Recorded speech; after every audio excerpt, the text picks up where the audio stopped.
Hey guys, so that is like the big question, right? I hear this question a lot. How in the world did she end up in an abusive relationship? Why didn't she just leave? Why didn't she leave the first time he ever put his hands on her? I think what people don't understand is that physical abuse is more about mental abuse. The way I can explain it to you is that it doesn't start off that way. Of course it doesn't. You meet a person, you meet a guy. In my position, for example, I met a guy and he was wonderful. He shared his life with me. He shared his secrets with me. He opened up. He cried with me and just told me about the pain in his life, right? He told me about his abusive father. He told me about the things he witnessed. And of course, as a woman, I'm going to fall in love with a person that is open and giving and sharing. And he wanted to take care of me. And that felt really good. Like he wanted to be there for me and support me and be whatever I needed him to be, right? I'll never forget when I was in undergrad and I couldn't afford to go to school that semester. I just didn't have the money. I would have the money 2 weeks later after the semester started, but I didn't have it on that day. And I was young, right? Didn't know how I was going to make things work. And he said, I'll give you the money to go to school. And I won't go this semester. I'll let you go and you'll pay me back when you can. And I did. I paid him back. And I thought, wow, this man did this for me. And that's what happens. He loved me that much that I loved him back all the more. So the very first time he ever put his hands on me, it had been so much love that I didn't see it coming. And when it came, I thought, well, of course he immediately apologized. Of course he cried. And I thought, well, it's just one time.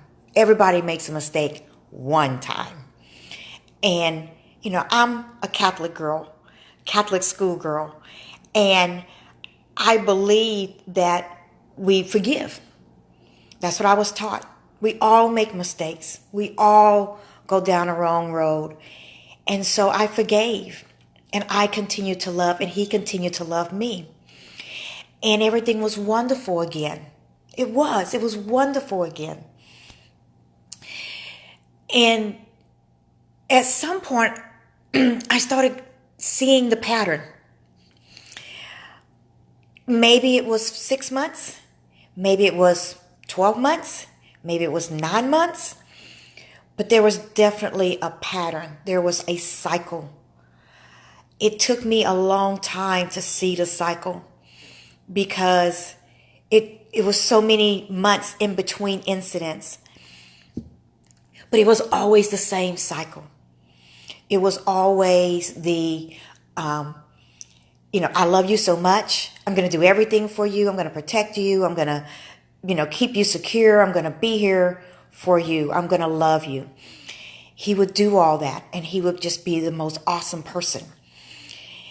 And then, little things would start to make him mad, and he would start putting me down, calling me names, telling me that I was stupid. Here I was with a degree in psychology, and I guess I was stupid because I, at that point, thought, well, I can help him. I can save him. I mean, he grew up with an abusive dad, so maybe we need to get some counseling for him, right? Maybe we need to get him some help because this is not the same man that I fell in love with, right? This is not the same man from 2 months ago. But now we're in this pattern of him downgrading me, cussing me out, calling me names, throwing things at me. And then that would happen for a while. And then would come the big episode of him putting his hands on me. And I remember thinking, well, he's not punching me. He's not giving me black eyes. He's just throwing me across the room. And so I minimized it. It's a thinking error, right? It's a thinking error. And I was now in this pattern of walking on eggshells. He was in a pattern and I was in a pattern. And I was trying to control everything I could control so that hopefully he wouldn't have another incident. Because remember, he could go a year without an incident. So I'm thinking, well, maybe I was doing something right. Because he went a whole year. So what did I do wrong? What did I do right? What did I do wrong? And it was only my kids, as a matter of fact.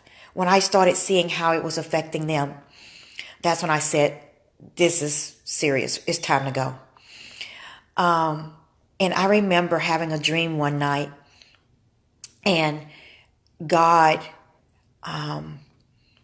told me what was going to happen. He showed me everything that was going to happen. And that was the incident where he put a gun to my head. And I knew that was the last. That was it. That's what I told myself. And I left. I did. I left. I was gone for 6 months. And then it was the holidays and it was Christmas. And, we were trying to make it work and we're talking. And so we got back together. And guys, as soon as I moved back into that house, it was a blue house, our first home. When I moved back into that house from my apartment, I knew it was not going to work. And no, he never put his hands on me again. Not ever. But the mental abuse was still there. And so within weeks, he left and gave us the house. And that was the end of that relationship. It took a long road for me to heal from that. Counseling allowed me to do that. I hope this is helping you guys to see the pattern.